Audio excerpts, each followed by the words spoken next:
আসসালামু আলাইকুম আপু, আমি তোয়া। এই ঘটনাটা ঘটেছে আমার এক কাছের বান্ধবীর সাথে।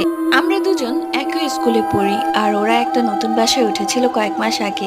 বাসাটা দেখতে ভালোই ছিল, কিন্তু ওর মা বলতো রাতের বেলা মাঝে মাঝে রান্নাঘর থেকে কেমন যেন অদ্ভুত শব্দ আসে। কখনো পানির শব্দ, কখনো কিছু পড়ে যাওয়ার শব্দ, আবার কখনো ফিসফিস করার মতো শব্দ। আমার বান্ধবী এগুলো পাত্তা দিত না, ভাবতো পুরনো বাসা বলে হয়তো এসব হচ্ছে। কিন্তু একটা রাতে ওর সাথে এমন কিছু ঘটলো যা শুনে আমার নিজেরই গা শিউরে উঠলো। সেই দিন রাতে ওর পড়াশোনা করতে করতে অনেক রাত হয়ে যায়, রাত 2টার দিকে ঘুমিয়ে পড়ে। কিন্তু হঠাৎ ঘুমের মধ্যে অনুভব করে কেউ যেন ধীরে ধীরে ওর দরজার বাইরে হাঁটছে। কড়কড়ে মেঝেতে খালি পায়ে মৃদু শব্দ। ও প্রথমে ভেবেছিল আম্মু হয়তো উঠে গেছে, কিন্তু একটু পর দরজার নিচ থেকে হালকা লালচে আলো আসতে থাকে, যেন কেউ বাইরে দাঁড়িয়ে আছে।